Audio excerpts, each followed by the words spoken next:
नमस्कार दोस्तों, हमारे मनोबल और निरंतर कार्य करने के लिए हमारे इस चैनल को लाइक और सब्सक्राइब अवश्य करें। आज का टॉपिक बहुत ही उलझा हुआ है। बात करते हैं टॉपिक की तो आपको थंबनेल के माध्यम से पता चल ही गया होगा। खैर, बात करते हैं टॉपिक की तो क्या वास्तव में गर्भावस्था और प्रेतावस्था एक समान हो सकता है? तो मैं कहूँगा हाँ दोस्तों, दोनों एक ही समान है मेरे दृष्टिकोण से। पहले बात करते हैं गर्भावस्था का। शिशु अपने जीवन का प्रारंभ अपने कर्म की गठरी के साथ पृथ्वी लोक पर आता है और प्रेत अपने कर्म की गठरी को बांधकर अपने इस भूलोक को छोड़कर आगे के लोक में बढ़ जाता है। आपको बताते चलें कि हम इस भूलोक में हैं और यह लोक अंतरिक्ष में ही विद्यमान है और हम भी हमारे कर्म के अनुरूप ही हमें ऊर्ध्वलोक या अधोलोक प्राप्त होते हैं। टॉपिक पर लोक के विषय में आगे चर्चा करेंगे।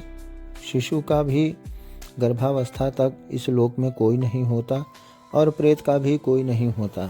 जब दोनों का शरीर प्राप्त होगा तो शिशु के लिए भी उसकी माँ होगी और प्रेत के लिए उसका पुत्र होगा।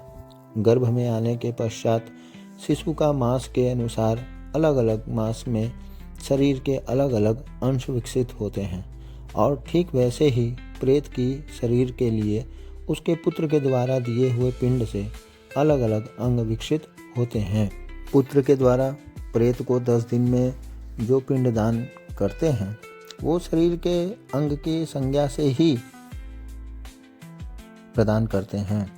जो शरीर का अंग शिशु का महीने के अनुसार विकसित होता है वही अंग प्रेत का भी एक एक दिन में बनता है।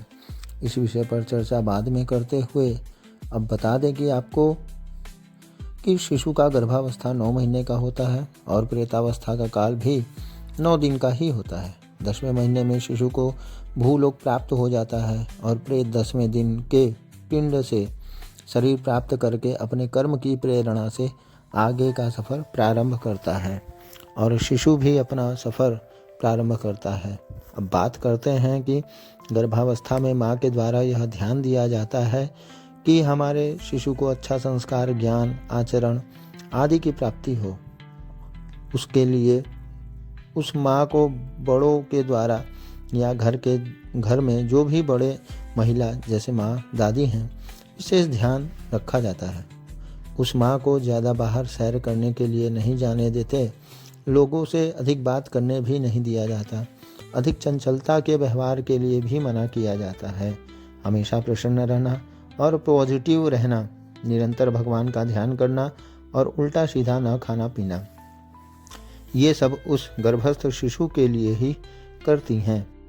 अब बात करते हैं प्रेत की अवस्था के लिए भी ठीक ऐसा ही व्यवहार किया जाता है।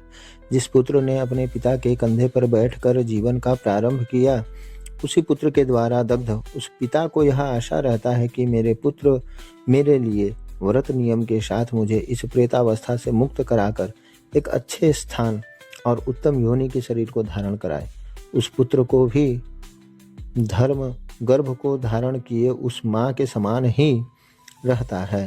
शास्त्र के अनुसार उस पुत्र को एकांतवास, निरंतर ईश्वर का ध्यान, झूठ न भूलना, एक ही समय भोजन करना, ज़्यादा बाहर न जाना और निरंतर उस प्रेत के विषय में अच्छा विचार करना और उनके अच्छे बातों का ध्यान करना, जिससे उस प्रेत को ऊर्ध्वलोक प्राप्त हो सके। ऊर्ध्वलोक और अधोलोक के विषय में बताते चलें कि 7 लोक ऊपर और 7 लोक नीचे हैं।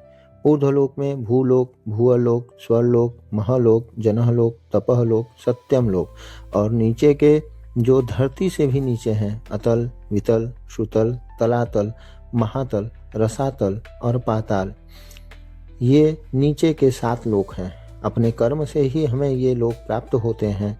हमें अच्छे कर्म के कारण ऊर्ध्वलोक में जाना पड़ता है और निकृष्ट अधम कार्य के लिए पाताल की ओर अग्रसरित होना पड़ता है। इसी के साथ लाइक और सब्सक्राइब का अनुग्रह करते हुए इस टॉपिक को यहीं समाप्त करते हैं। नमस्कार।